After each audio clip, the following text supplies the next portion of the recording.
Hello everybody, welcome back to Beyond the Veil Tarot and Astrology. My name is Candace Marie. Thank you for joining me. It is technically Friday night. It is not Saturday, so thank you for joining me. Usually we're here on Saturday nights, but we're doing a little bit early this week, so I appreciate your guys' flexibility. If you're new to my channel, please hit the subscribe button so you're alerted as to when I have new content coming out. I'm a Western astrologer. I practice evolutionary astrology as well, and I do tarot and clairvoyant readings. Usually Saturday nights. On the weekend, we have these open gallery type reading styles where you can make a donation and you can get a reading on the spot and get a little bit of like a sample of what it's like to have a one-on-one with me. To my right, you are going to see a QR scanning code. You can actually scan that if you're watching on a TV set or on a desktop, or if you're watching on a laptop. You can scan that. It's going to take you immediately to my donation platform. We are requesting $20 donation for one card, $40 donation for 3 cards, also known as a spread. So if you would like to get a reading, please let me know. Go ahead and just drop me a message in the chat and let me know if you've made a donation. Sometimes it just takes a little bit of time for it to kind of hit, so don't worry, I will not forget you. If you are a level 3 subscriber, thank you for joining me. Thank you for supporting the channel, making it possible for me to do my thing. Obviously, level 3 people are going to get a reading once a month with their membership to Beyond the Veil's YouTube channel. Just want to give a shout out and a thank you to all of our level 2 and 3 people like Paula, Miss Fogle, Jackie, Catherine Murray, Anjali, Deanna, Harazed, Nancy, Phoenix, Jessica, Emma, and Susan Wexler. You guys are the best. Thank you so much for supporting the channel. And if you are, like I said, a level 3 person and you want to get your reading on this evening, let me know. We'll give some people a little bit of time to kind of pop in, especially because this is not my typical night. So fingers crossed, no whammies, that we don't have any issues with the stream. You can ask really whatever you like. The tarot is an awesome way to just get a little bit more insight into what's going on. Oftentimes it's like a reflection of what's going on with you subconsciously. So it's really interesting to see kind of what comes up, especially doing blind readings on YouTube and being able to kind of interpret the cards, especially when you're asking questions about life situations. Like, what does the future of this new potential job, interview, or position look like? What does the future hold for my relationship with this other person? Or what blind spot am I not aware of in regards to something I'm going through currently? So wonderful way to be able to kind of tap in and just get a little bit of insight as to what the future holds. So if it's your first time, don't be shy. I'm also going to go ahead and pull up the PayPal and take a look, because I do think we have at least one person who already popped in. And if your name differs, like I said, from your YouTube name versus your PayPal name, just let me know so that way I don't overlook it. Looks like we've got Kayla in the chat. Hey, Kayla. And hey, Malaya. Nice to see you guys. Welcome back. Happy Friday. Kayla, I'm going to assume that this is you. So let me know, what is your question? I would love to help you out and give you some more insight as to whatever's going on with you. Ooh, I gotta say, I'm actually quite pleased that I'm not working this weekend. I've had to take the whole kind of week off to create content and kind of structure things for my class, but this full moon that's coming is intense. I've been like wiped all day, so I don't know if you guys are feeling it, but just some of the energies that are kind of going on today and into the weekend, quite intense. We have a full moon in Libra. It's going to be in a square to Pluto in Capricorn. So there's definitely going to be lots of power struggle stuff kind of going on over the weekend, and identifying things that we need to kind of let go of, or the ego needs to kind of let go of, or kind of like shake out. So Pluto squares in general are not comfortable when it's amplified during the time of a full moon. We definitely see a lot more of people who are a little bit more intense or passionate. There can be a little bit more like suspicious situations kind of going on because whenever we see a square between the sun and Pluto, we see the need to kind of kill something off. So there may be themes that come up in the readings tonight that's like, do I nix the relationship? Do I give my resignation? You know, I'm hitting a wall. Is this the end? You know, can I continue? So some very interesting things might come up this evening, kind of anticipating that. Usually there's a theme, like whenever we're doing like readings, I'll notice that there's like a theme depending on what's going on with the astrology. And between this full moon and just the fact that we're coming into quite a few intense aspects with the moon over the weekend, I would just say to anybody listening, even if you're not getting a reading, slow your roll.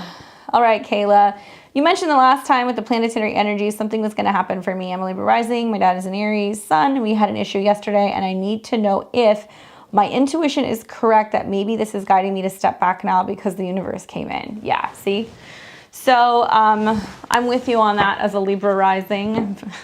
I'm trying to tiptoe, make sure that there isn't any family drama over the next 72 hours. Fingers crossed. Let's take a look and let's see what the cards say in regards to your intuition with taking a step back. I mean, literally right on par with some of the stuff that I was kind of saying might be coming up this evening. So let's take a look. It's interesting because, you know, the sun is conscious awareness. The moon is subconscious. And being that we're having this full moon that is squaring Pluto, it can be like things that we're already aware of, but we need that confirmation with our intuition, or it can come in a dream, it can come in the form of a reading, it can be just emotionally getting triggered, especially if you're a Libra rising, having, you know, the sun going through your 7th house. There's definitely a lot of dealing with conflict, right? It's just part of the course with the transit. So let's see what the cards have to say. Thank you very much. You're next on my list. In regards to your intuition, I always love when dad questions come up and like the Emperor pops up, because it's like, you know, I haven't used this deck in a little while. This is a traditional Rider-Waite deck, but I've had probably about a dozen of them. And this is the one that is always kind of sassy. So looks like the cards are gonna be a little sassy tonight. So first of all, we start here with the Two of Swords kind of coming up, and the issue at hand is feeling like it's difficult for you to make a decision, right? When I read tarot very visually. So I'm not just going to get into like the esoteric stuff. I'm going to kind of see it in a sequence. So if we really look at it in that sense, just very simply, there is the indecisiveness, feeling kind of stuck between a rock and a hard place, weighing your options, not knowing, feeling like you're damned if you do, you're damned if you don't. And this can also be like feeling like you have something that you're bearing, like you're having to endure something. Also very common when we're seeing a Sun square Pluto situation. It's, do I endure it? Do I just move through it? Does it mean that you're being too tolerant? There can be a sense right now with these cards coming up that you're really adamant about not wanting to go into situations and acting blindly, like not wanting to overlook bad behavior, right? Notice that, you know, you've got the woman who's blindfolded, and the swords deal with information, communication, and this sense of feeling very crossed, whether that's like needing to protect your energy more, possibly being in a situation where you're like, I don't want to be feeling like I'm walking around on pins and needles and wondering what's going to happen. Can I trust my intuition and what I'm actually being told, or what I am hearing, or what I'm thinking about? Because it seems like there's almost like things that want to come out of your mouth, but you're stopping that from happening because maybe you're trying to keep there from being conflict. Maybe you're trying to learn to trust your intuition more. Maybe you're trying to avoid from being in a situation where, you know, something just blurts out of your mouth. So there's more going on than kind of what meets the eye of just making a decision. It's also about whether or not you feel like you're going against your intuition. The center card is more kind of like what's going to be going on here in the immediate near future. So it's interesting because the Ten of Cups is obviously one of the most positive cards that you can get in a reading, right? Like this is the card that's basically saying everything's going to pan out happily ever after. The family's good. Everybody's cool. Everybody's getting along. And I have this feeling because specifically, if you notice, there's like kids playing in the background and there's a partnership. This isn't really a card that I see that talks about like family happiness with like your parents or like even your grandparents. Maybe that's going to be like more like 10 of coins. This is more like you and your immediate family. So it can be dealing with like you and a partner, you and a spouse, you and a baby daddy, like whatever, and your family, your kids. So to me, it seems like there's something going on right now where you're like, okay, I feel like I need to be more protective of my happiness. I feel like I need to be more protective of my family. I need to be more protective of my home, my children, my partner, what have you, in my immediate kind of environment. So it's interesting that it's not really telling me that it's about cutting dad off, because it's not that simple. Obviously, Two of Swords means that there's more than one issue at hand. It's more about you being like, look, I know that I have to protect my immediate family. I got to look out for my family first. I got to look out for my happiness. I want to be able to keep the peace. I want to know that there's going to be like a pleasant home environment. I want to feel like, my family is going to be comfortable being here, whether that's my kids not being exposed to bullshit or feeling like I can't have my, significant other come around because my dad doesn't get along with him. Like there's this feeling of being like, why do I have to disrupt my peace, right? Because right now you're really fixated on what makes you feel good. Know that the full moon that's coming, if you're a Libra rising, specifically is about disrupting the peace. Primarily because it's squaring Pluto in the 4th house, who can be a toxic parent. It can be a family member that's a shit disturber. It can be somebody who's used to kind of calling the shots and saying how things are going to go in the family, and they're going to have a rude awakening here as a result of the full moon and realization that their shit's not going to fly and that it's phasing out. Part of me feels inclined to tell you that this doesn't really phase out until next year. We have to wait until like the nodes are no longer squaring Pluto, especially when it's in the cardinal signs. You're going to see that play out a little bit next year. And there can be a sense of like still needing to kind of draw the line in the sand and like defining your boundaries. And it can very well be when the North and the South node are in when they're in Libra and Aries, that can be a definitive like, okay, if you're still not respecting my boundaries, now I really got to cut you. So even if you're dealing with this year or in the immediate next like 10 days, 10 weeks, 10 months, it doesn't matter. It's still going to come back. Okay. So it's not like completely over. Secondly, I feel like the Emperor reverse is textbook. And I'm not passing judgment. This is purely just the tarot talking. Emperor reverse is textbook dad who's pissed off, agitated, or a boss that's agitated, or a husband or a man, whatever, who's mad because he's not getting his way. He's not used to somebody telling him no. He's not used to somebody saying, hey, you're not passing the vibe check. I really don't want that kind of behavior around me, around my kids, what have you. And it really deals with like Mars energy, but Mars energy that's being misused. It can be it's interesting to me because 7th house is Aries for you, right? So it's about challenges that you have with people. And I'm a little wondering what the deal is, if it's not just you saying, hey, I need to, finally take space and cut him off. But do you have a feeling like there's going to be some kind of issue because of like your relationships? I know this has come up in the past, but are you anticipating that he's going to get on your case about a relationship? Are you, feeling like you can't have somebody come over and be there while dad's there? Do you feel like he's going to kind of badger you and ask questions about relationships or try to tell you what to do? The Emperor is somebody who's like a dog with a bone when it's reversed, and it's just like somebody who can come across very mean and agitated and angry, and somebody who's quite demanding, especially when they're not feeling like they're getting their way. I'm going to read your message. I haven't seen it yet.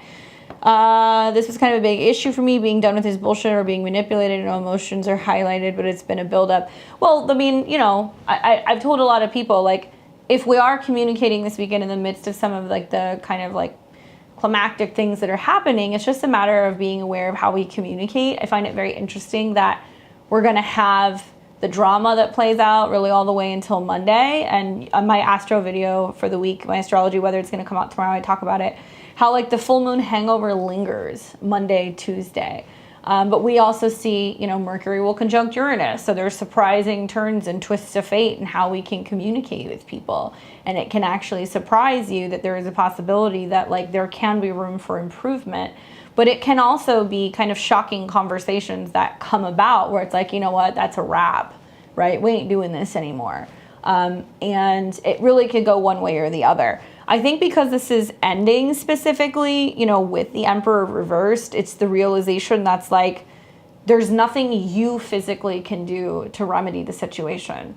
And this isn't me casting blame, but it's just kind of like, this ain't your problem. You're hanging out here in 10 of Cups land, really fixated on being like, hey, I want to create a happy home and peaceful environment. And I want to be able to have harmony within my home space and my family, and like I'm not willing to disrupt that. So it almost seems like there's more anxiety coming from the fact that you know you're going to have to say something.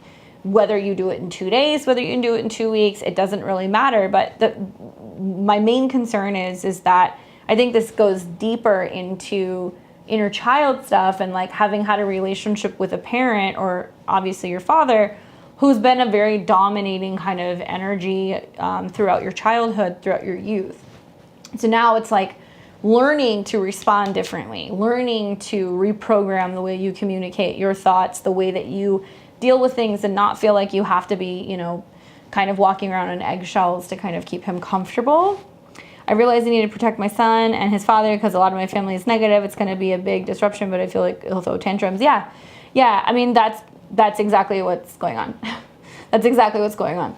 And it's kind of like, you know, Two of Swords is like, you're damned if you do, you're damned if you don't. I'll tell you one thing.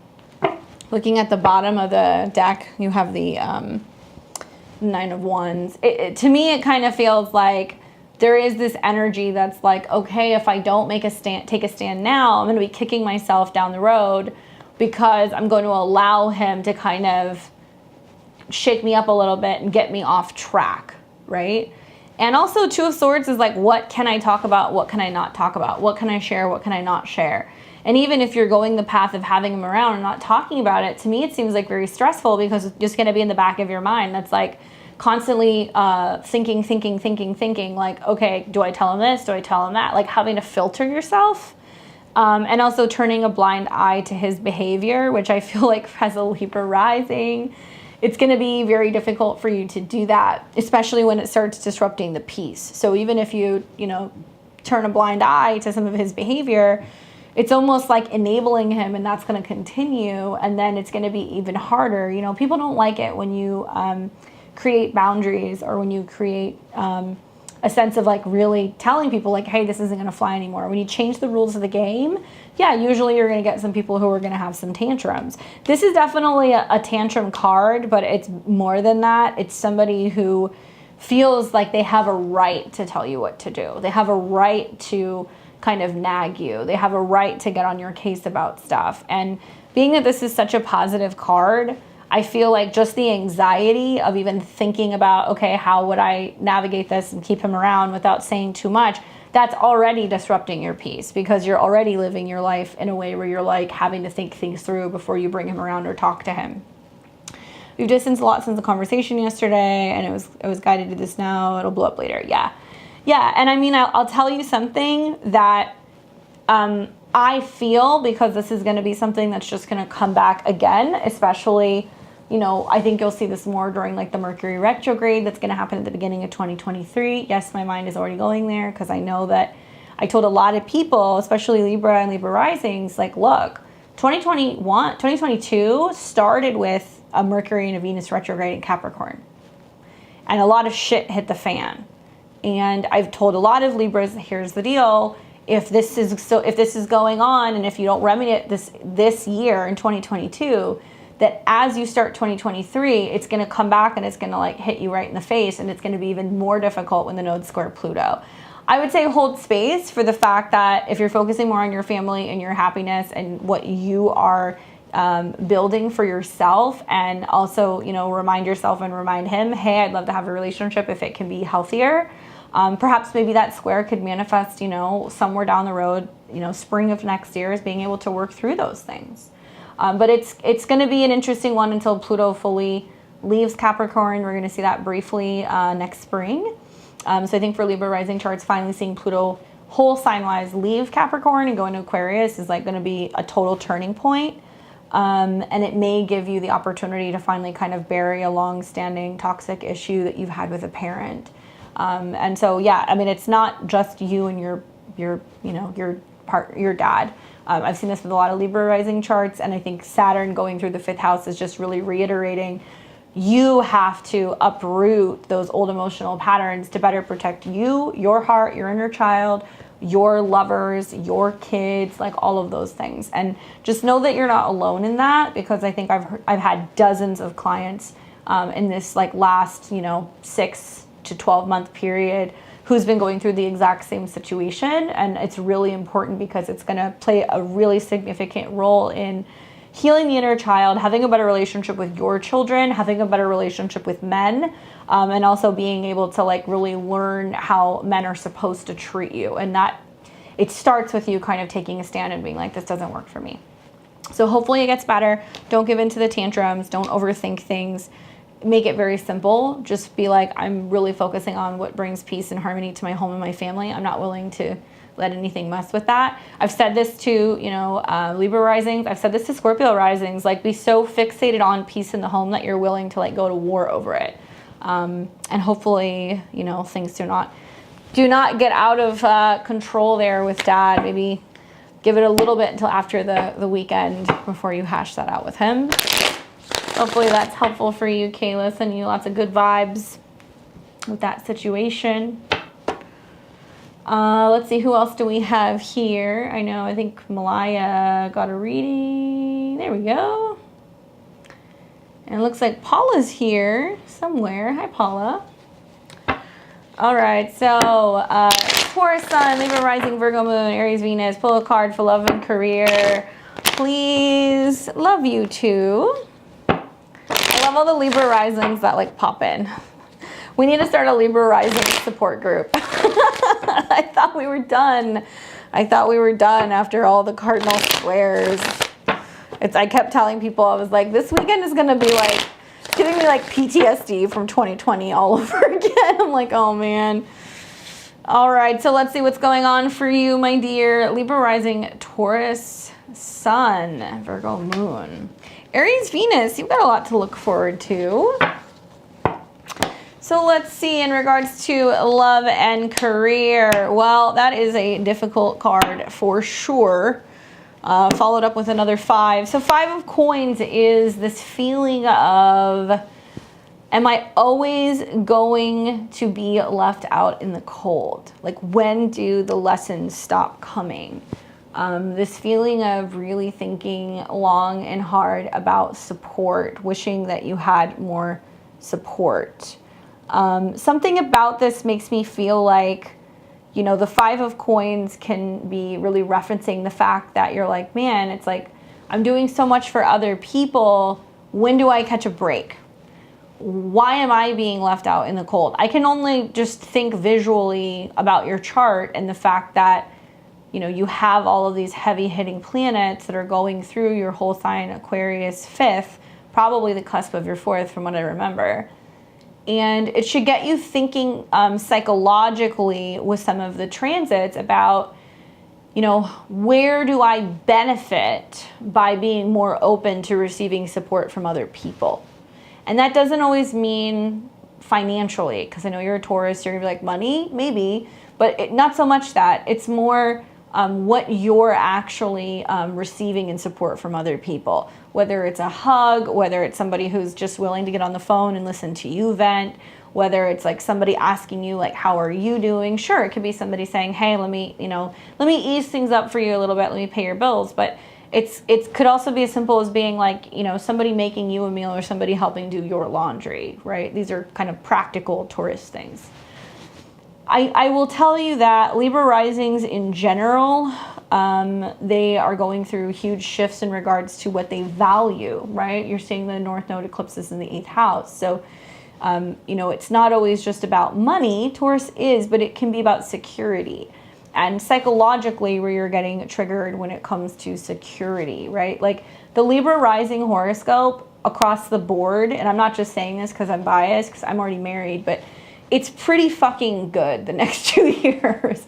It's pretty good. You're going to see a glimpse of it literally this summer as Mars and Jupiter ingresses into Aries. Why? Because it's starting a new Jupiter cycle. Now Jupiter is kind of coming into Aries, so it does better in a fire sign at least.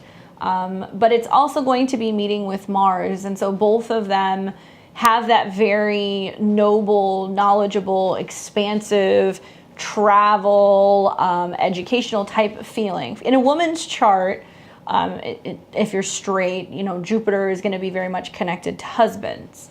So this Jupiter transit is almost like the the prequel to what's actually going to start happening in 2023 when we start seeing the North Node eclipses that are going to be moving into your 7th house. So right now, coming and bringing this back to the card, I think it's this moment of like, okay, when am I really going to break down and be like, it would be really nice to just have some support. Notice that there's 2 people outside in the snow. One's injured and they're outside of a church and they have ratty clothing. They don't have anywhere to sleep. They might be hungry. They're cold. This is more, you know, being in a situation where it's like meeting people who bring so much more into your life than money ever could. And really taking note where people are like, hey, do you want to come over? I'll make you dinner, right? Or, you know, do you want to talk about it? Part of what's going on right now is like a breakdown. I'd be curious, because you guys are both Libra risings, if you want to let me know, what degree is your rising sign? Because I'm curious about where Saturn and Pluto is in your chart, and when maybe you're going to be kind of coming into some better transits. Definitely the 3rd decan of Libra, so anything from like 21 to 29 of Libra is still kind of getting their butts kicked. Well, 5 of Wands being the confirmation card is also talking about the fact that like you're feeling like you're having to fight, just to get acknowledgement, that you're just fighting. But what if it was an energetic thing? Because that's very much the case with Wands. What if it was an energetic thing where you're like, okay, I start telling myself regularly, I'm not being left out in the cold. I am receiving support from the universe. People check in on me regularly and ask if I need anything. People offer me support. People offer me financial help. People are offering me physical touch. This is really earthly things, right? And 5s also, just in my opinion, like in a numerology sense, it does represent like this turning point where it's like, okay, I'm not going to keep pushing. Like it doesn't have to continue this way. Okay, so you're 24 degrees. So officially, Pluto is out of the square, the exact square with your ascendant and your descendant. So it's like, whew, as long as you got through this Venus retrograde, you're good. One thing that I think is interesting is that Saturn's getting up to that degree. And I can only speak from experience. I'm 0 degree Libra rising. It wasn't until Saturn was trining my ascendant, and that's when Saturn was going in and out of Aquarius in 2020, that I was like, oh, I'm getting my groove back. Like, okay, everything's going to be fine. And a lot of it with Saturn, because it rules your 4th house of home and emotions, is kind of picking yourself up by the bootstraps and being like, I have to be my own parent. So something connected to not feeling fully supported by a parent figure, feeling like you're being super self-sacrificial for a parent, feeling like, there's all this stuff coming up from your childhood where you feel like maybe you didn't have what you needed as a kid, and now you're like in this situation where you're like, oh my God, I'm just running around taking care of somebody, but like, who's going to take care of me? And that's just how the transit's supposed to work. When you get Saturn fully out of your natal 4th house, things definitely start shifting a little bit, but I would say it's about changing the energy and not feeling like you're fighting through it. God bless Tauruses, you guys, and your pride. There can be, especially if you're an 8th house Taurus, it's like, I don't want people to know that I'm struggling. Nobody needs to know my struggle, or that I don't feel good enough, or that I don't feel valued, or that I'm not feeling worshipped, or that I struggle and I worry about money, or how I'm going to eat, or how I'm going to pay for things. Like the 8th house Taurus is like, never going to let anybody know that that's what's going on, ever. They're just not. And I think part of what's going on is this breakdown, that it's less about needing financial support. It's more just being like, you know what, I just need these earthly things, right? Taurus is very simple, and they always want to focus on quality and anything relating to touch and what smells good and what feels good. So sure, somebody could probably pay your bills, and would that make your life easier? Sure, but I think that you would much rather, looking at some of these cards, just feel like somebody is acknowledging you and saying, hey, are you having a tough time? How can I help? Or do you want to talk about it? And I think that, part of what's going on right now for you is making this shift and feeling like you don't have to fight for it. And I believe because the Uranus transits in the 8th house can be so inherently psychological, that if you're shifting gears and going like, no, I am willing to be vulnerable. I'm open. I know that if I ask the universe for support, somebody's going to show up and they're going to bring me support. Somebody's going to show up. So it's breaking the pattern, you know, psychologically, of telling yourself that you're out in the cold. Maybe it's a matter of like going through like a guided meditation and a visualization of seeing yourself in this situation, but then you notice that there's like a church door that opens and it's warm and inviting, and somebody says, hey, come in from the cold, you know, how can we help you? What can we offer you? And you actually visualize going through the door frame and being in a situation where there's people there with their arms open wide, or that people are just giving you what it is that you actually need.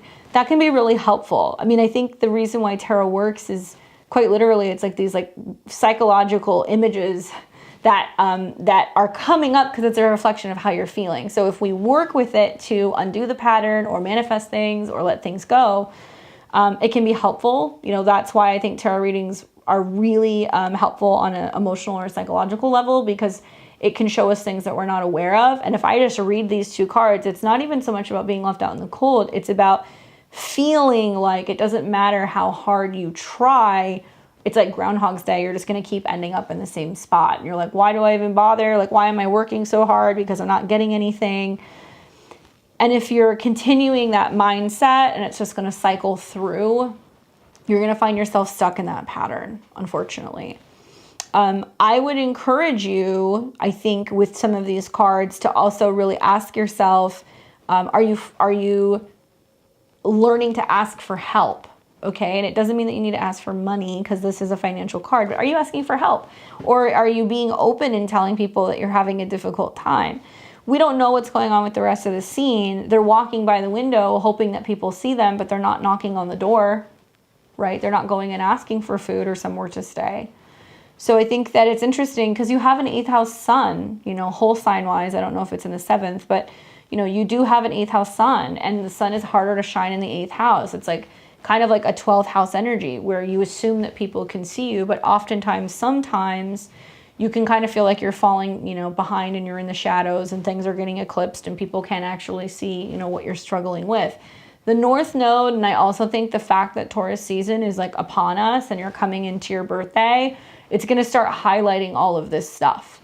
And I think it would be really, really good for you to start doing anything revolving around just receptivity. Learning to say, thank you. Yes, I will take some. Yes, I need some support. Yes, I will call you and vent for things. Like, get into the habit of saying yes.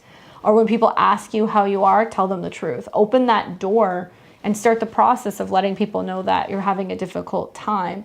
Don't be feeling like you need to be dealing with it all by yourself, so that way you're not going to be feeling like you're fighting an uphill battle. P.S. Usually the 2 to 4 weeks before your birthday, it's like shit hits the fan. That's just the way the cookie crumbles. Part of it is because transits are actually happening that are 12 houses Aries from your sun. It's clearing stuff out. So it's clearing out where other people have been selfish, where other people haven't considered you, where other people haven't shown up for you or partnered with you or supported you. So this full moon in a way is kind of encapsulating that. Now you've got a new moon that's going to be a solar eclipse at the end of the month in Taurus. I think it's going to be like around, I want to say 10 degrees, 11 degrees. So when that happens, it's like a clean slate, baby. Like you really want to use that eclipse to be like, I am super motivated to start focusing on what I can change and what I can transform. Eclipses near your sun in the 8th house is very likely to bring people in who are going to be friends with you. They're going to support you. Men show up who can totally change and kind of transform, you know, things for you psychologically. It can involve romantic partners. It can involve your father or any issues revolving around father figures. Hopefully that's helpful for you and it gets a little bit easier. It's going to be interesting to see what happens after those eclipses. You're going to have to circle back and let us know. I see Paula is around. I see her. And I also see Stephanie Todman. So you will be next. Let's see. Untitled Tarot. Not my reading, but my rising. My friend told me you need to be in touch today. I feel like you need a hug. Aw. Libra Rising support group is in session. Paula, are you around? Let me know. I don't see a memo, but I see you.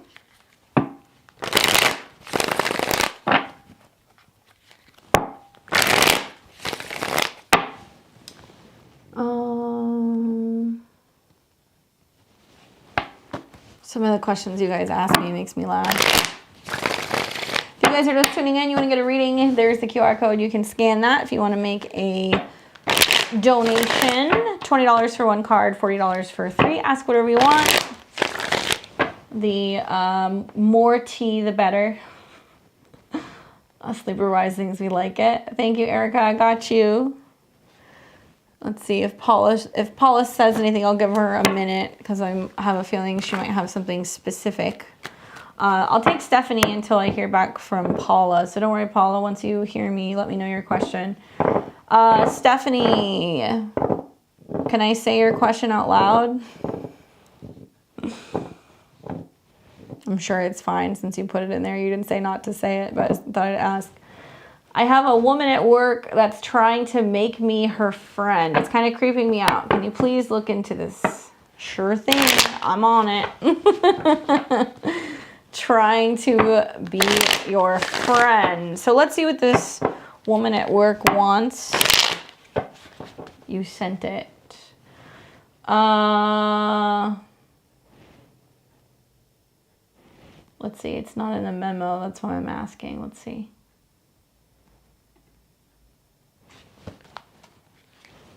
I think you can send a private comment on the chat, Paula, because it's not there. And I would take it if I had my Skype up, but I don't have my Skype on me. So I think you can send it privately. And I'll have the moderator not post it. All right, so let's take a look at Miss Todman's question, and then we'll go to Paula. Anything in regards to this creepy girl at work that's trying to make you her friend. Huh. Okay.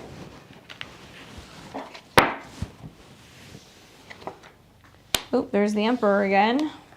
There's the Justice card. There's the Five of Swords. And there is the Emperor. It's very interesting. Do you know, well, first of all, you can give me information or not give me information, but did you say she's new? No, just a woman at work. Do you know anything about her going through like a major change in a relationship, or there being like a situation where, you know, she has been having some relationship turbulence, recently left someone, thinking about going through a divorce, having a difficult time in a relationship? Anything like this makes sense to you? I don't know what you know about her. I'm not like getting like creepy, she's trying to be with you in a romantic way vibes. That's not really what's coming up. I would have to say that with the Emperor and the Justice card, you know, Justice can be about Libra, it can be about balance. She can have a much more masculine energy. It can be an energy where she's adamant, right? She's like, no, you and I, we're going to be friends. We're going to do something. How about we do something? Let's make plans. I'll make plans. What are we doing? Like, there can be this sense of her managing it and like really pushing for it. She started dating someone a couple months ago. I don't know much, but I stay away. Yeah. So, I mean, what I'll tell you is I think that there's something going on in regards to the relationship stuff that does not seem like it's balanced or fulfilling. Like, I'm not getting the impression she's trying to bring you in on that. I'm not getting the impression it's anything romantic. There's no romantic cards. You know, that's what's going on. I think they're having issues. I think she's feeling unfulfilled. I think she is trying to find ways to do things out of the relationship because she knows that it's not fulfilling. The Emperor and the Justice card just makes me feel like she is going to be somebody who's like taking charge and basically being like, hey, you know, let's just go and do something. Let's go and do something. And I think she's doing that because she's avoiding having to really kind of face the music with what's going on in the relationship. Now, the Justice card is interesting because it is a very different energy than you. I'm not saying that like you're super feminine and she's very masculine, but the energy feels that way. Notice that we've got the Empress that is several cards away from the Emperor. I pulled the Empress out specifically because I kept getting pulled to pull both of these cards. So, you know, like looking at this, I feel like the Five of Swords is like she will eventually give up. Like if you keep saying like, oh yeah, we'll get together, or like I'm busy this weekend, you know, maybe in the future, there's something like this going on that, you know, she will kind of let up a little bit. Be prepared though. There is a possibility that she may say something to you like, you know, do you just not want to hang out? Like what's the problem? This isn't a confrontational card when it's reversed. Five of Swords reversed is like, you know, things falling away, plans falling apart, you know, or anytime that, you know, she tries to put something together, she feels like, you know, there's always like a monkey wrench thrown into it. And you're like, actually, I've got something this weekend. Like she'll eventually kind of, you know, lay off. But she's really doing this because she's seeking companionship, right? The Justice card is more about companionship. It's not romantic. It's about balance. And I think that it kind of freaks you out because her energy is so different than yours. It seems like it's very pushy. It seems also like she's really adamant about, like, she'll like be talking about something and then she'll be like, yeah, we could do that together, right? So that's probably why it's freaking you out, that like anytime you talk about something or an interest or something comes up, she'll be like, I'm doing this. Do you want to go? How about we do this? How about we do that? Like it seems like I said earlier, this is the second time the Emperor has made an appearance. It's like a dog with a bone. They don't want to let go. I just want to remind everybody we're in Aries season still. So when the sun is in Aries and individuals are very active, the earth is in Libra. So we are actually seeing that when people are initiating and they are taking it upon themselves to actually go and do things, start things, make questions, things like that, you know, then we see stuff change.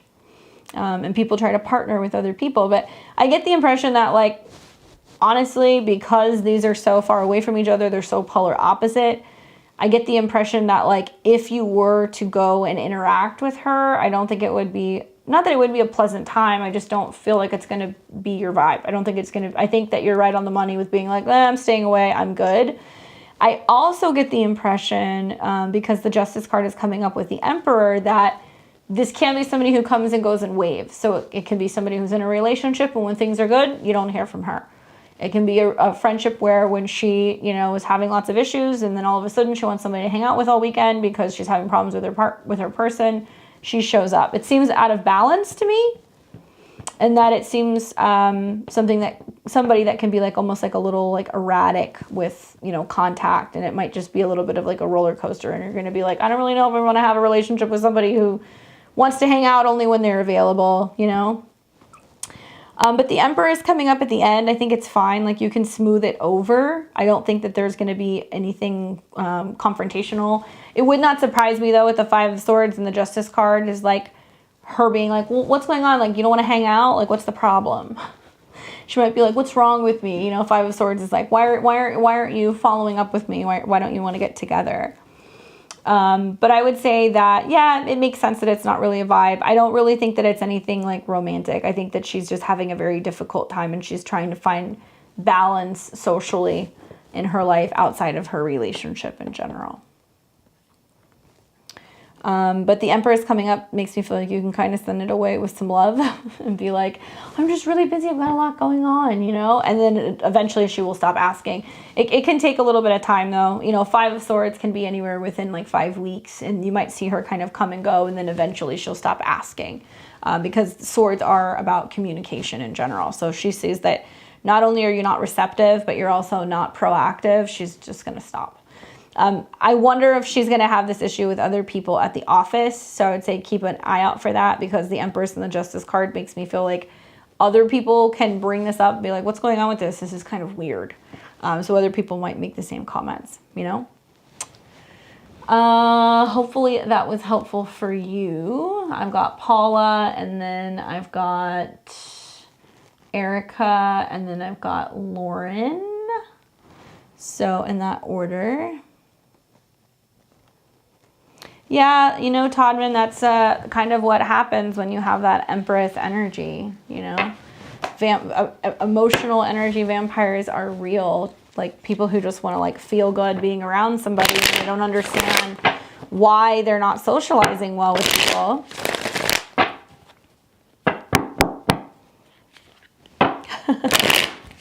My husband is driving me nuts, too. I have sandalwood all over the house. Try not to fight.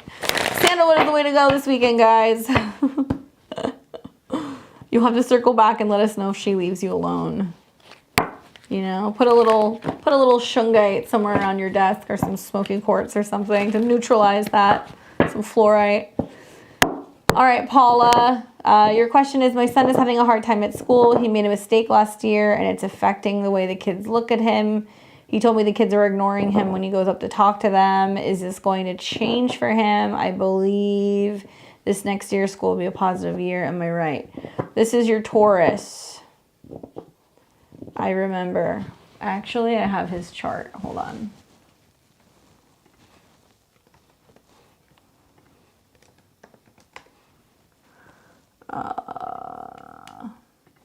He still has the transits that are going on, the Uranus transits, you know? So let's see what the cards say.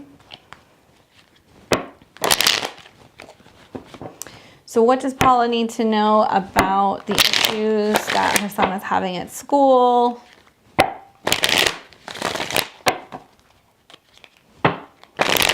Is this going to change for him?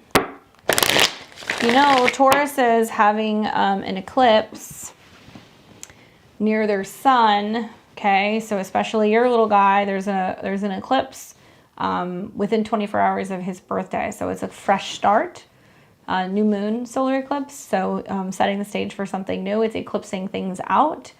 So if your birthday is anywhere from, I would say like the 20th of April through the 3rd of May, this eclipse is a clean slate. The sun deals with the ego, by the way. So that can be a lot when you're dealing with the teenager in general. So let's just kind of see what the cards are saying. Thank you. I appreciate that. Untitled Tarot. Wow. Again. Wow. Okay. You're like his little like attack dog, Paula. I like that. That you're there to support him and that you're there to kind of like protect him. You know, 2006, so that makes him, what, 17? Am I doing my math right? 16, 17? You know, the Justice card and the Hierophant makes me feel like this is about finding balance and kind of getting right with things. Justice card can also be about choices and repercussions, and it's similar to the Judgment card. It's kind of like also relating to like right from wrong or being involved in things that involve the law, right? So I'm not, you know, we don't need to get into it, but you know, if you're basically saying he made a mistake and everybody's looking at him differently, it can really kind of talk about, you know, how people are passing judgment on him because of some things that he has handled. To me, it looks like he's paid the consequences for that, and it's already something that he has been in the process of fixing, you know, changing, especially when it comes to his reputation.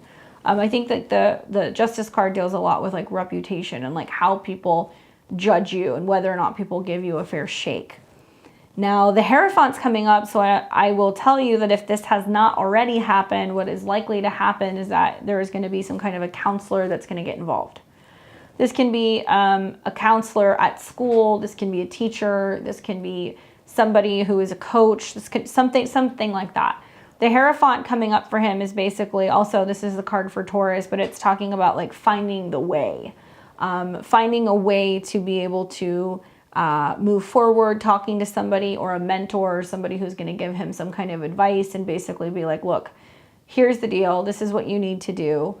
It can be about him confiding in you as well, because you're coming up in this, the Queen of Wands, which is the Sagittarius. But it looks like it can be a man or a woman. It can be about you working with this mentor. It can be a female counselor that's basically getting involved and kind of stepping in. And it's not so much about being like the referee or the mediator. Oh, he started talking to one. Yeah, good. But it's more about somebody who's basically going to say to him in so many ways, here's the deal, okay?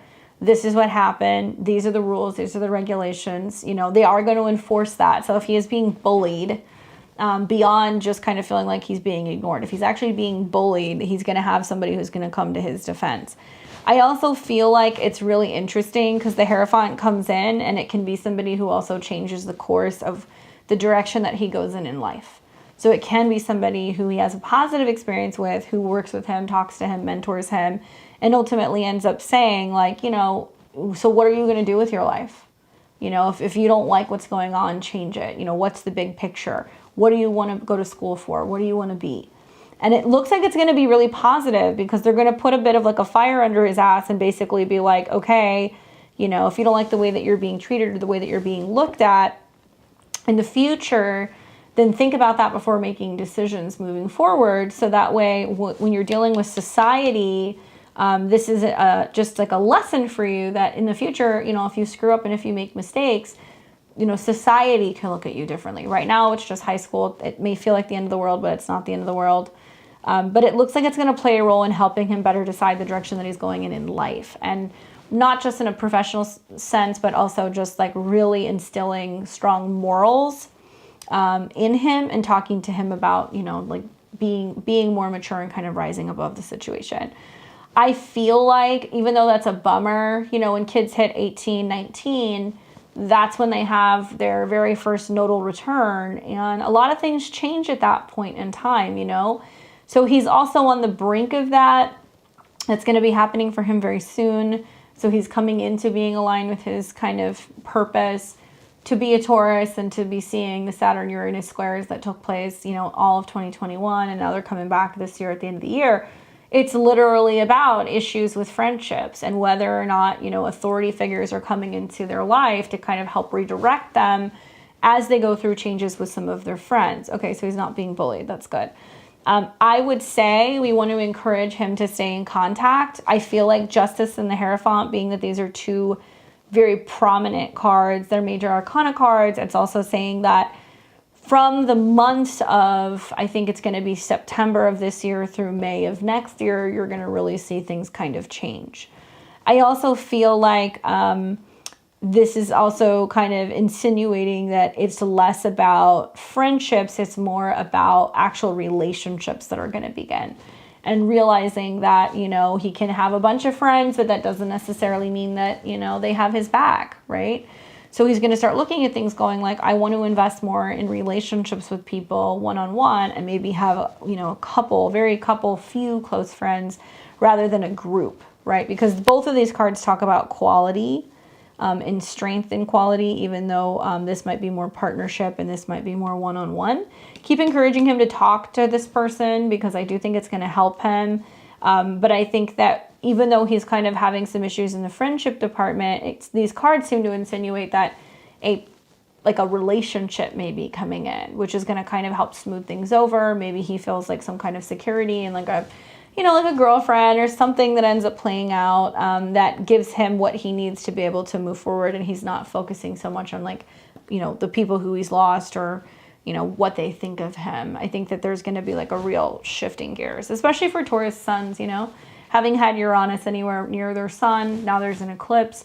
As Jupiter comes in, especially Taurus is born from the end of April to the beginning of May, they are going to realize literally next spring why 2020 and 2021, everything in their life changed, because they're going to come into a new sense of self-esteem, you know, security, making money.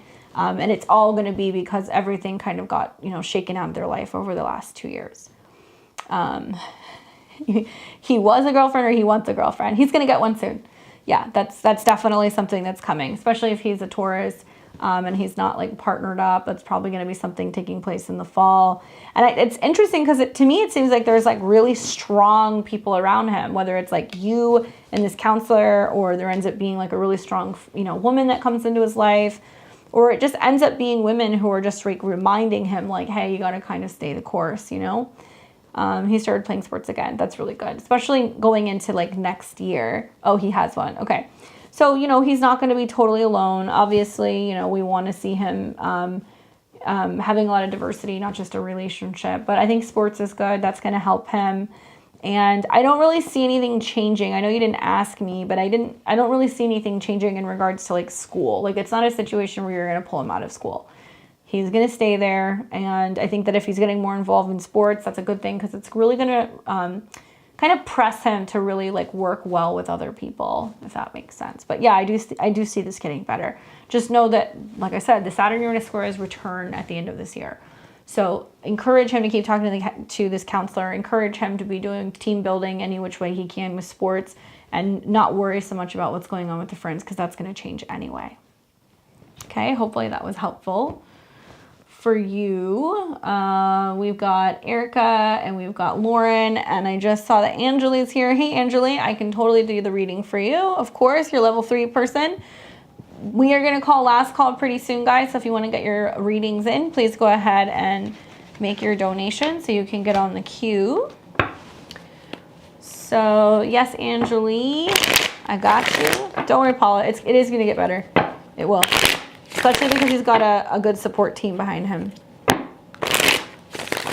I like to use my monthly credit. Will all the work I've done this tax season be reflected on the annual bonus that my company distributes? Was it worth it?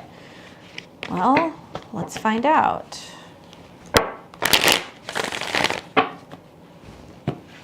So Anjali wants to know, is she going to get that bonus for all the hard work she's done? Will it be reflected? Will they acknowledge that?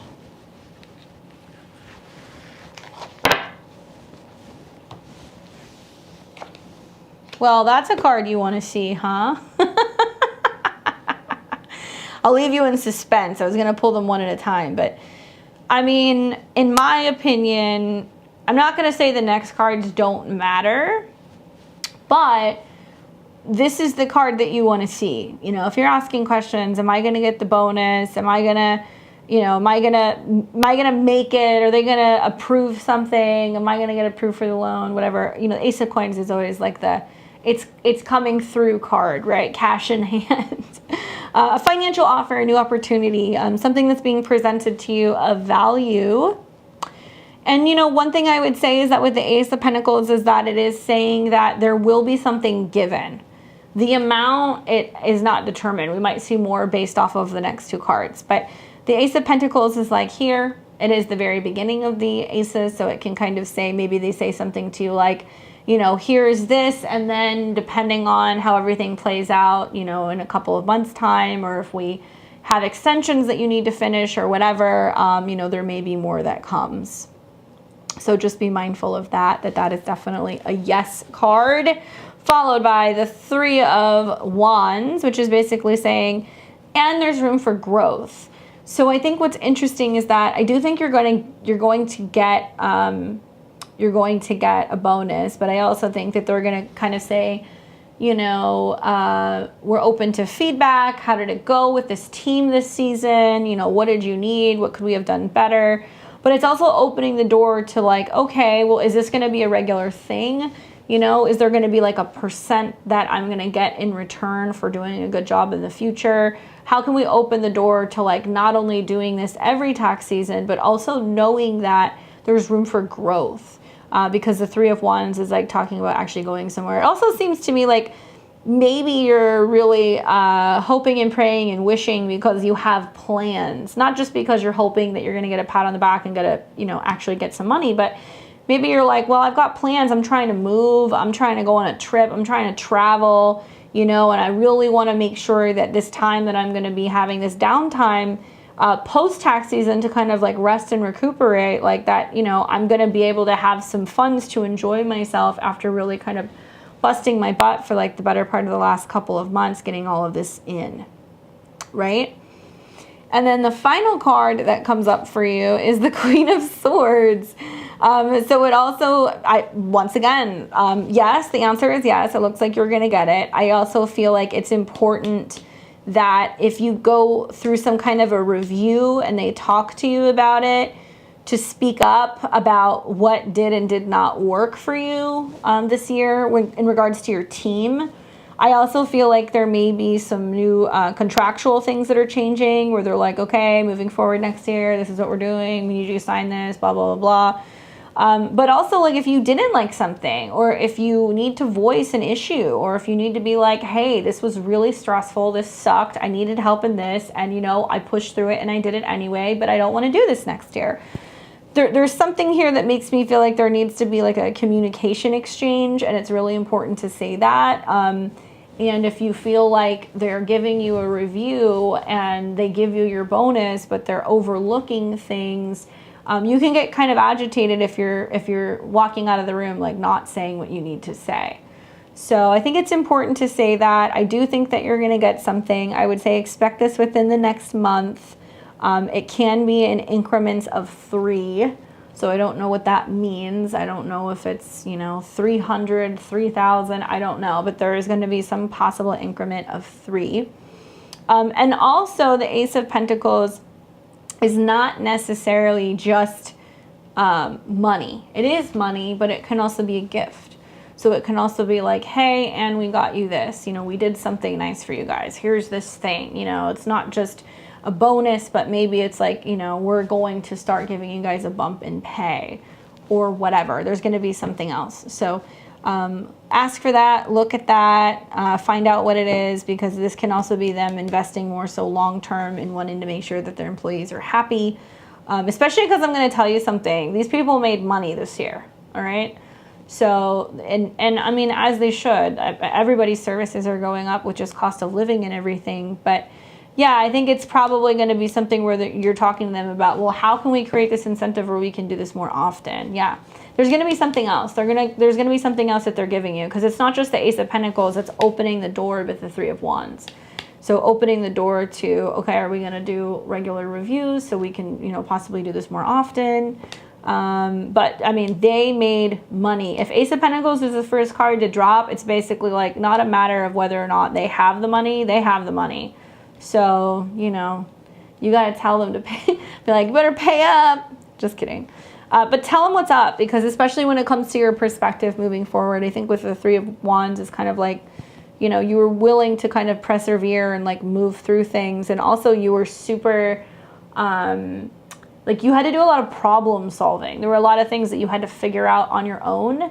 So you had to take it upon yourself and take the initiative to kind of like, prevent crises in the midst of stuff that was going on, and you kind of went a little bit of like above and beyond.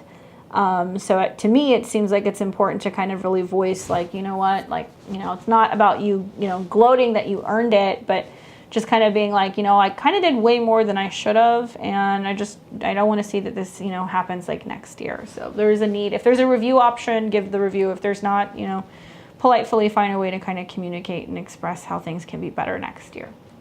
Okay. Hopefully that's helpful, especially because it seems like they want to keep you. So obviously they're going to want to make sure that you're happy and that they pay you. So lots of good vibes. We've got Erica first.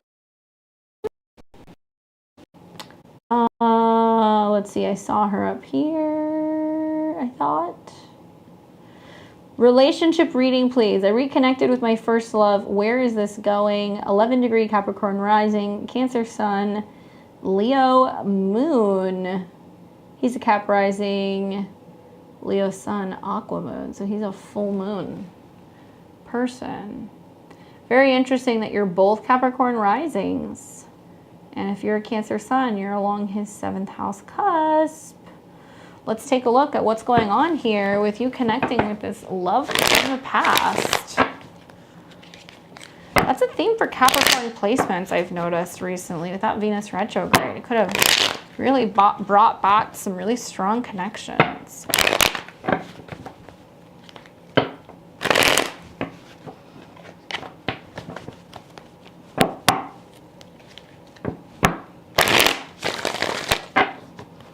So what does Erica need to know about what's going on with this man from the past?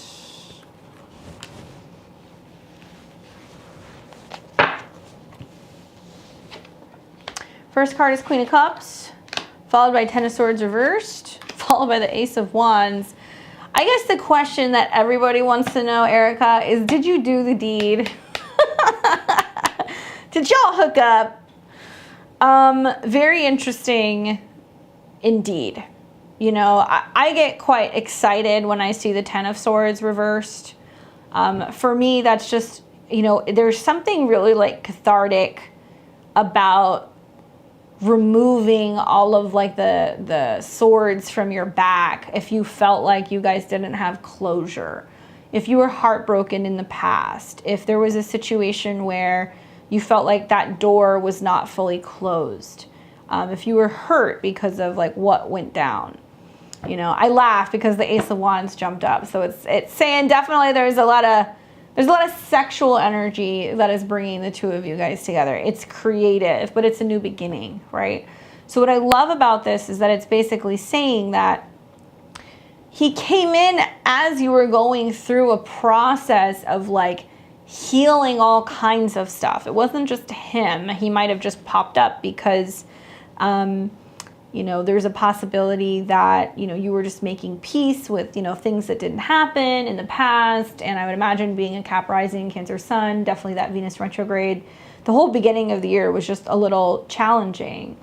I want to remind you that when you do any kind of cord cutting, whether you did it intentionally or not, if you're just focusing more on like healing yourself and releasing the past, if there have been people who have their energetic tentacles on you still and you cut them loose, those people can come back because they're noticing that there's no connection there, you know? But funny, 10 years, 10 of Swords, and definitely having been in a healing phase, but I don't think that he came back purely just because you were going through a breakup. It's almost like he responded to some kind of energetic shift where it's like, okay, you went through it, you processed it, you were healing, you were focusing on kind of getting back to yourself, and then energetically a light came on and you were like, oh, I'm open for business again, even if you weren't looking for it. I think the Queen of Cups is kind of cool because it can be talking about you specifically. Obviously, you're a Cancer.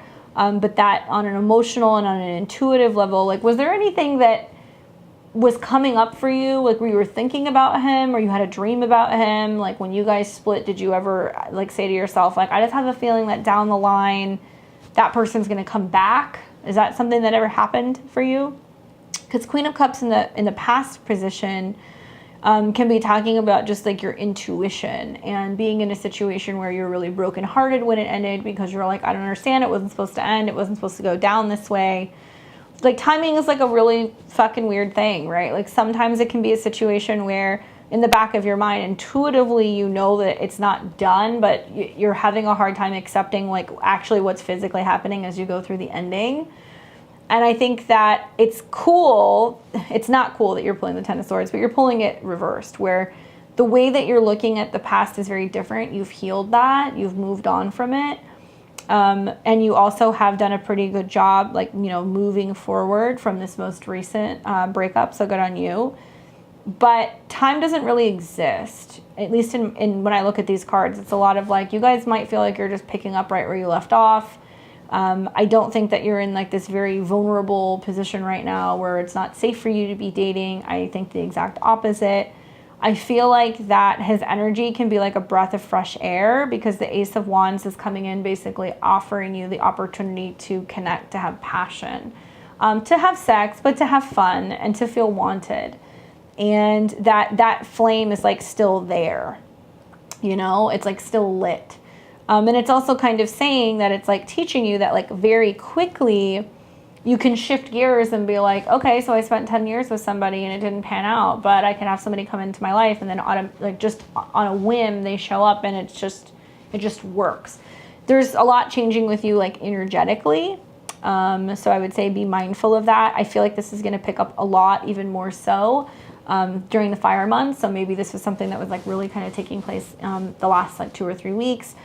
I'm curious to see what's happening again in like, you know, July going into August, or also the fire months. They seem to be more prominent for you in general. And I would say that this makes me feel like worst case scenario, okay, this is like worst case scenario, you got closure with this person. And I'm assuming that either somebody alluded or kind of admitted to that there's always still been a connection between the two of you. Or has said things to confirm the way that you were already feeling. There's no red flags coming up for me. It's saying if you're going to do it, give it a fresh start. So there does need to be a sense of like really starting over, not needing to rehash or focus on the past, especially if it was your first love and you had a guy that you've been with for 10 years. Like, it's pretty safe to say you're probably a almost completely different person than when you guys were both together.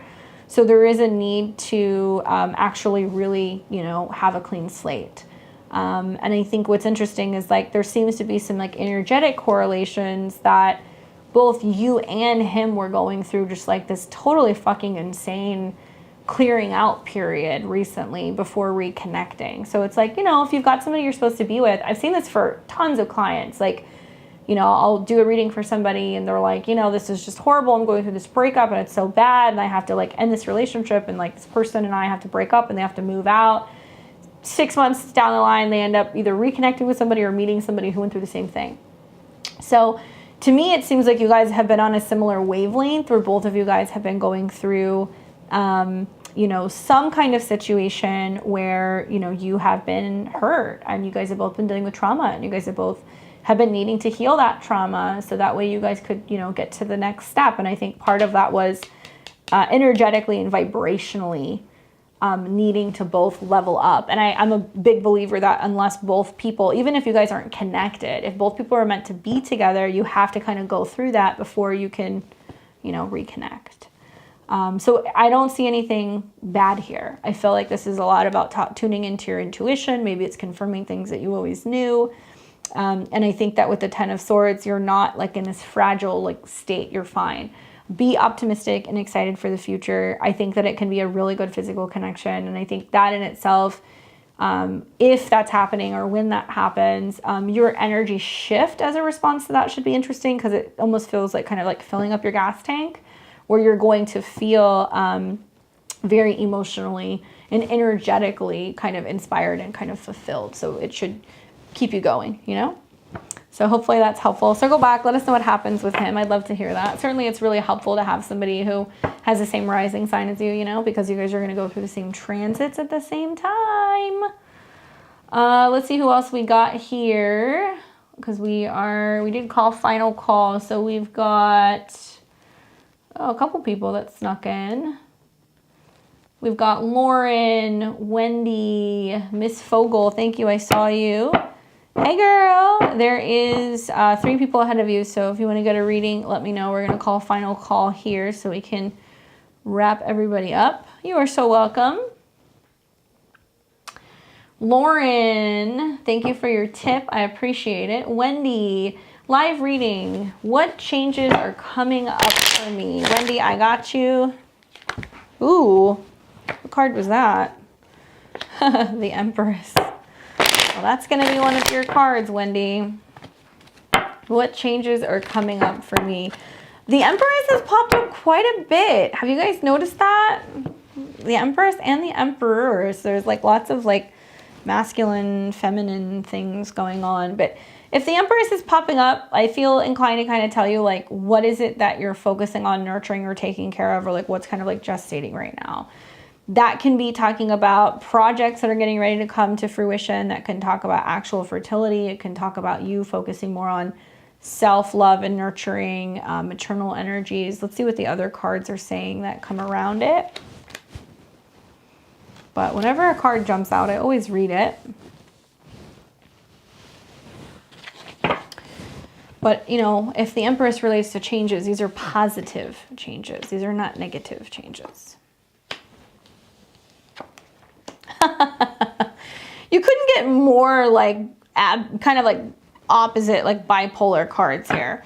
I think it's interesting that the Empress popped up because it is kind of saying it's talking about more nurturing and healing wounds. 5 of Coins makes another appearance. You know, one thing I would say is that is coming up reversed for you. So it's moving out of a period where you have felt out in the cold, stuck, not supported, moving out of what's been some very difficult times, especially emotionally. I mean, to me, it seems like there's been some hard truths coming up for you about things that you really need to heal or learn to let go of, or forgiving yourself from things from the past. Positive things are on the way. The fact that the 10 of Cups is the final card, the fact that the Empress jumped out, it's really talking about really nurturing family, emotional connections, being able to spend quality time with a parent, with a child if you have a child. It can also be talking about surrounding yourself with like supportive women.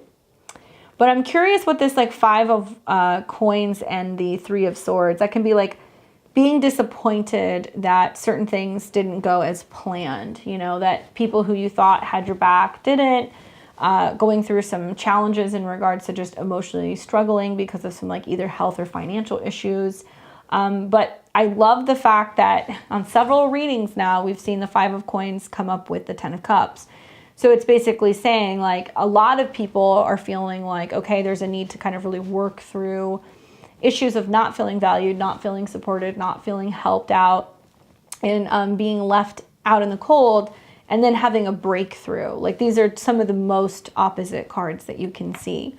I'm wondering if there's been some stuff going on where there's been a lot of like having to work through self-worth or self-esteem issues, or having to work through issues relating to whether or not you're feeling like you're receiving the love that you need from a parent, and like learning to like really kind of transmute that energy and bring it more into you practicing like really healthy self-care rituals.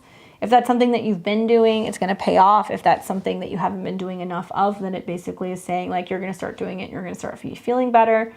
Empress can also be talking about just paying more attention to your health, how you're actually treating yourself. Are you giving yourself face masks? Are you going for walks? Are you getting massages? You know, anything in relation to really letting the past be in the past and not beating yourself up over the fact that you got your hopes up, or that you trusted someone, or that you loved someone, or that you gave someone a shot, because they feel like what's in the past is in the past. It's really important to be present right now, especially for all of the really positive things that are coming. Wendy says, been trying to heal past disappointments. Well, that's an understatement, because I think that the 5 of Coins with the 3 of Swords is, how could this happen to me? How could they do this to me? How could this fall apart on me? This is just like, you know, it's already hard enough having the 5 of Coins. It's almost like getting kicked while you're down type of energy. But the fact that the 10 of Cups is coming up is basically saying that, yeah, you can focus on the past, or you can have this kind of perspective that's like, okay, that it's only up from here. You know, everything's only going to get better from here. Or I'm so focused on my future and my future happiness that I'm unwilling to let the past continue to kind of dictate the future, or what the kind of status quo has always been. Like you're kind of kicking that to the curb, right? But definitely like, there's been some very emotional disappointments, some letdowns emotionally. It's not just about whether or not you feel like you have support from friends or family or whatever. There's some real challenging emotional disappointments. And once again, very similar to another reading we were doing, because both of these cards came up, I think it's about you kind of going, I'm going to choose happy. And even though that hasn't fully kind of flushed itself out yet, even though I'm not completely there yet, I know that that's where I'm going. And as long as I'm focusing on that and focusing on what I am going to be accomplishing and bringing in, then things are definitely going to change. I would just say with that Empress coming up, really treat yourself like the Empress, you know, do things for yourself. If it means that you want to buy something nice for yourself, if it means that you're going to take yourself out and get your hair, you know, cut or colored, or getting a manicure, anything that's more Venusian. And if you're trying to bring more sweetness in, I think something that can be nice with the Empress card coming up, it's like maybe doing something to like literally work with Venus, you know, buy yourself flowers, make a point of, you know, having some honey on Fridays, do things that's about really nurturing and pampering you. So that way you're setting that intention. That's like, I'm not holding other people accountable for bringing that in and treating me well.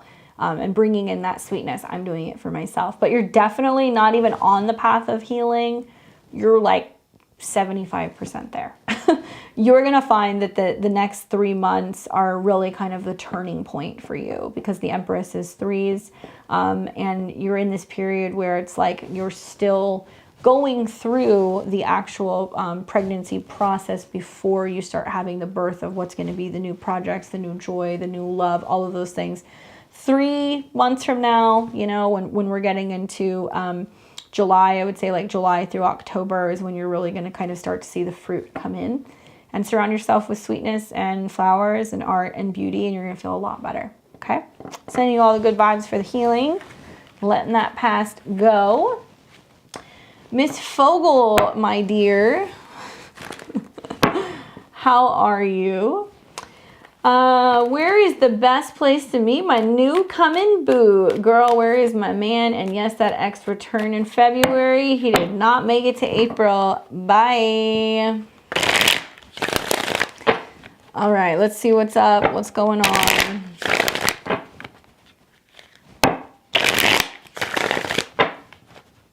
I love how suspicious my clients get. They're always like, "Oh, this one came back." You guys know I'm going to tell you the truth, whether or not I think that they're going to work. Got to watch out for those scrubs. All right. So what's the best place for Miss Fogle to be meeting a new boo? Where is her man? Nine of Swords. Don't stress about it. The World card reversed and the King of Wands. You're done with him, but he may not be done with you. What's going on here? How did you wrap that up? Did you like really wrap it up? Did you go see him? Has there been a back and forth about whether or not he's going to see you? I only say this because the world is reversed. So it's saying like to some extent something is still not wrapped. So did you decide that you're done with him? Did you turn him loose? It's interesting because I feel like this is telling me somebody else is still going to come around. Yep, so he was the Libra with Scorpio everywhere. You're asking specifically about, you know, like when you're going to meet someone else and the cards are like, no, this ain't wrapped up or something's not wrapped up, but somebody's going to end up coming back. So he was completely stopped reaching out. Okay. For now, I mean, one thing I will say is that when I see the World card coming up, I guess the only other way I can interpret this is that, you know, certain cycles are not over, so it can be representing somebody else coming back around, or that there's somebody else that touches base. King of Wands is coming up, so this can be a Leo or a Sag or an Aries, but the World card is saying something's not over with. Something hasn't been kind of finished. And if he stopped reaching out, did you get the impression that there was like a situation where he had unfinished business that he hasn't handled and that's why he kind of dipped? The Nine of Swords is also like, I feel like this is funny because you're like, when am I going to meet someone else? And these cards are kind of saying like there's somebody who's stressing out about whether or not they're going to be able to come back to you, right? It was like a completely different like response. It was like, yeah, but there's somebody else that's stressing out about connecting with her, excuse me. The World card can be talking about meeting somebody while you're traveling. That can be like, okay, well, I'm in the process of going somewhere or anything like that.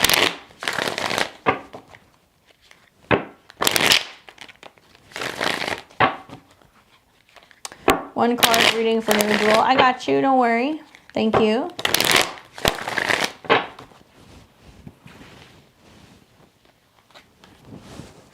High Priestess.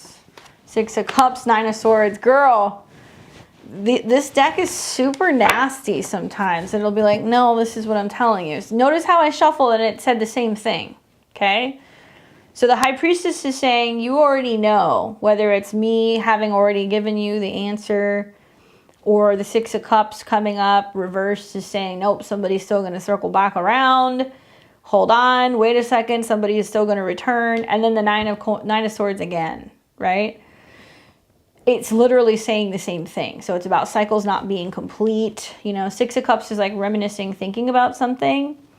You didn't do anything wrong. I think it's that person's either doesn't completely have everything together to be able to really fully show up in a relationship, and or that there is somebody who is still going to come back in before you decide to take the next step and see what else is out there.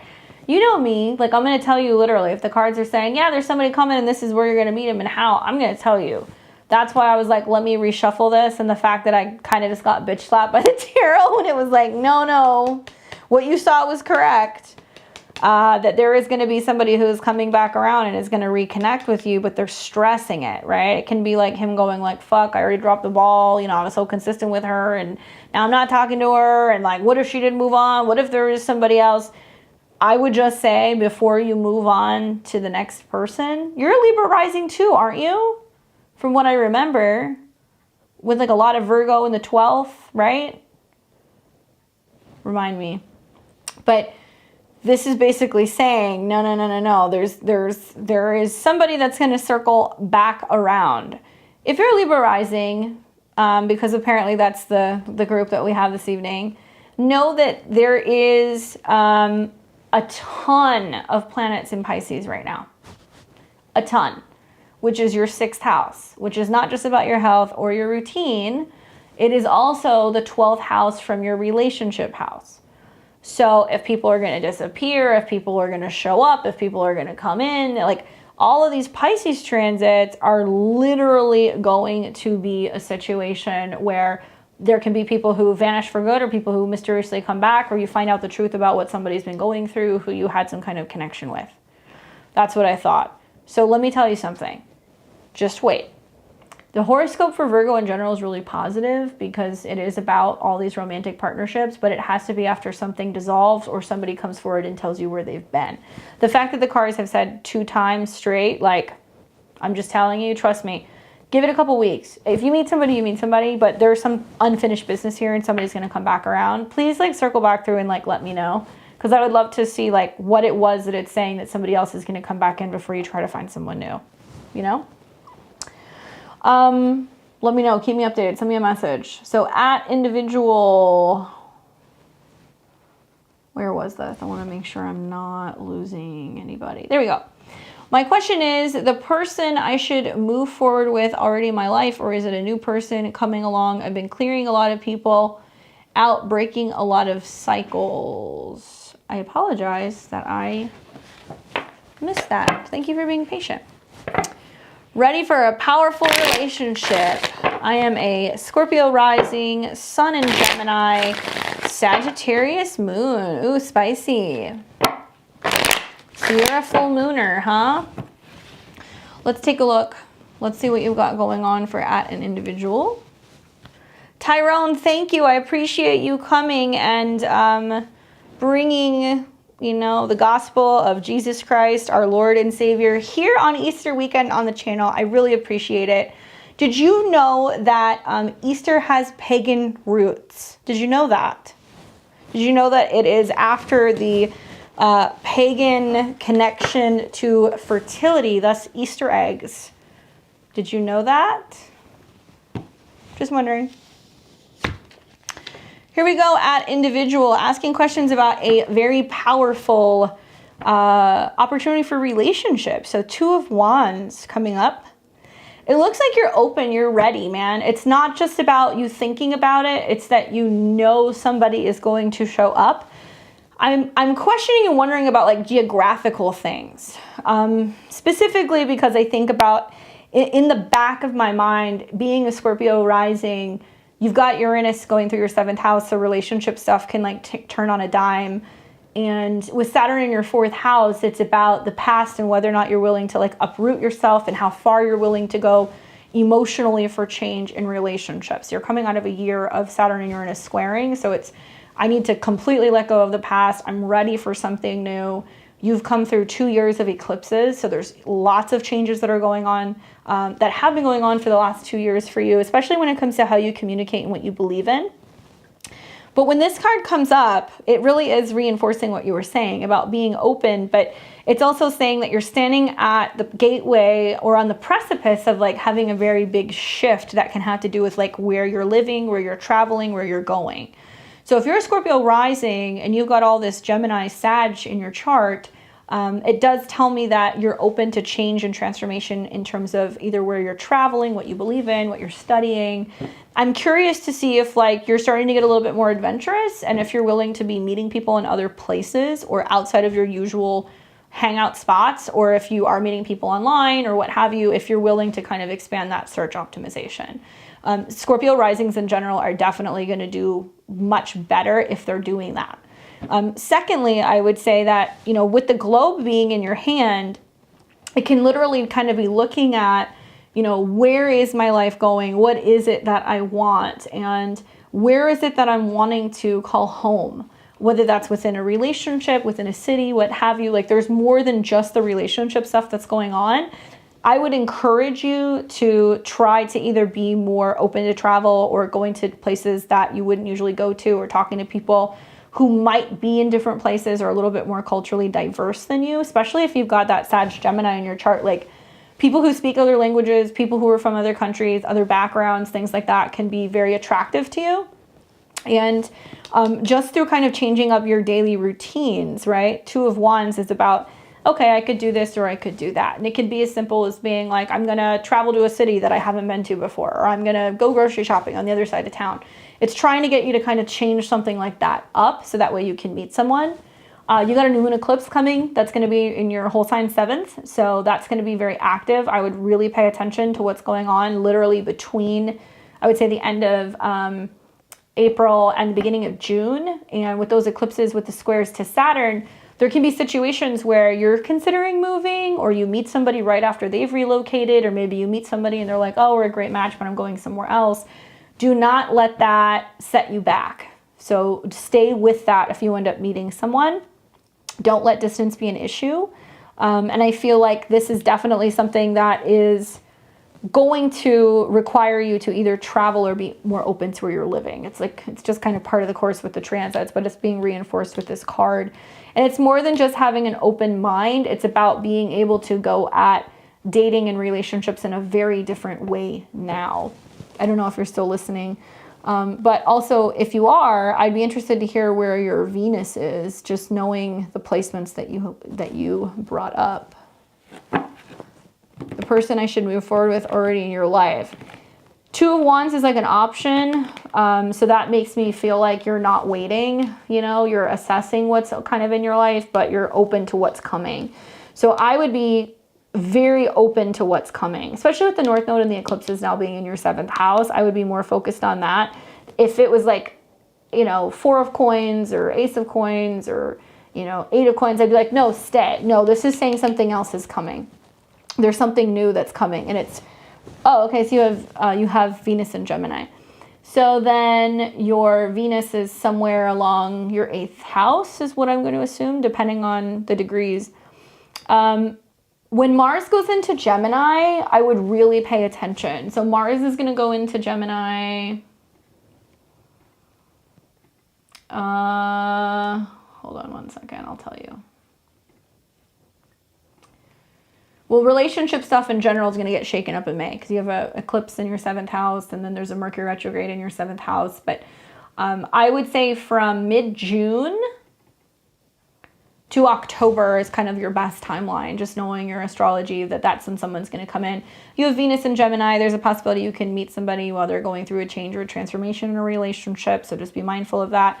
Mars, your chart ruler, is going to go retrograde over your Venus. It's going to bring somebody in possibly from the past. You just want to make sure anybody that you encounter, they're really ready and they've totally wrapped everything up from the past. But I'm more interested in what's coming, to be honest with you right now. And the fact that your chart ruler is going to go retrograde over Venus, the ruler of your 7th house, it may be a situation where you are also waiting for somebody else to make a decision or finally leave another person or be available. For all you know, there could be somebody who's actually going to go through a breakup and a separation, and then you don't actually meet them until the end of summer going into the fall, and they're like, oh yeah, I had to end something, blah, blah, blah. Like, just trust me on this. Just knowing the Scorpio rising horoscope, if you've got Gemini in your chart, most likely that's what's going to happen. You're going to have Mars in opposition to all of your Sag placement though. So one thing I would also say is that it's about values and like wanting to be in a relationship with somebody where they're wanting to claim you and wanting to feel valued. But I would stay open to see what else there is. Give it another 2 months or so. Once these eclipses have shaken out, you're going to see exactly what I'm talking about. Hopefully that's helpful for you. Let me update PayPal. All right. So here is the question. 3-card spread. What's up, girl? I know about the transits I'm going through. Obviously, I want to know what the cards say. I need clarity on my relationship, whether I'm being tested or to speak up and try to make it work since I still haven't heard from my boyfriend. Is this a clear sign that this isn't the right person that I've invested time in, or do I need to walk and break it? Thanks, individual. Let me know. Circle back. Just wait. Wait till your chart ruler goes retrograde over Venus. That usually brings a very sexy, steamy, romantic, karmic relationship. All right, so let's see what these cards say for you, my dear. What is this card? 3 of Cups. All right, so we've got 5 of Swords, 5 of Cups, Page of Swords. You know, it's interesting to me because it makes me feel like part of what's going on right now is like trying to find a fine line between not saying anything at all or kind of just exploding in your communication. These cards could not be any more opposite. Five of Cups reversed is like basically being like, you know, I don't want to just say nothing and walk away and not get closure. And the Five of Swords is like kind of like this let me at him energy where it's like, you know, saying something and then just kind of word vomiting. Right now, it's like you're going back and forth with like, I'm going to say something. And like, no, I'm not. I'm just going to, you know, stay calm. The Page of Swords is also kind of saying that there's like a lot of mental stress and like this feeling that I think you're more hurt by the fact that he's not reaching out or that he is not making the connections and taking it upon himself to be like, oh, I haven't seen her for a week or I haven't talked to her in days. Like maybe I should reach out to her. Like, so you're more hurt that he's not telling you what's going on more than anything, right? I would say that this does not seem like a situation that you're going to immediately walk away from. One of the cards that was jumping out was the Three of Cups and the Devil. So that makes me feel like if, and I'm not putting words in your mouth, but if you're like, okay, I know he's going through some stress. There's some stuff he's dealing with at work, blah, blah, blah. I know that, you know, we're together and we're good, but this is bringing up some insecurities for me. And I don't want to feel like I'm being played, right? Because I pulled the Three of Cups and the Devil. Does that mean he's fucking around? No. But it means that you're getting triggered going, I don't understand, we're together, I'm not hearing from you. Anybody who's in a relationship and you don't hear anything for a couple days, obviously you're going to be like, what's going on? Especially when like usually you guys communicate very well. So I think that there is a need to kind of say to him tactfully, you know, when I don't hear from you, it's unusual. I understand you're busy. But it makes me feel sad that you're not prioritizing me. And also my mind starts to race and I kind of go to worst case scenario and I don't want to be left feeling like a fool. Yeah, no, there's no communication right now. There's going to be communication. Page of Swords is like usually like a text message that comes out of nowhere. It's not necessarily a phone call or meeting in person, but it's like a text. And I can see that with the Five of Swords right now that you're feeling like if you initiate and you don't get a response, you're going to get even more angry. So there's a sense of not only being like, I'm not reaching out to him, but like if I reach out to him and I swallow my pride and then I don't hear anything, I'm going to be really pissed. So I would say waiting for right now. I do think that there is a way to communicate with him and just be like, is there a problem? You know, I know you got stuff going on and you're busy, but you know, I'm more concerned about the fact that you're okay going several days or a week not talking to me. That's not normal. And I would try to approach it in that way rather than be like, I'm going to get pissed and say everything I have to say and then burn it to the ground, or rather than going, yeah, you know what, this isn't working and I'm just going to kind of walk away from the situation and say nothing. That's going to leave you feeling like shit too. Unfortunately, I'm really surprised the Hangman didn't come up because the energy of this really feels like the Hangman where you can't really make a move right now. You know, if you make a move right now, it's going to be one of these two. It's either going to be like, fuck that guy, I'm just never going to talk to him again, and you're always going to wonder, or it's going to be a situation where you lash out and then you're going to be like, I probably shouldn't have said that.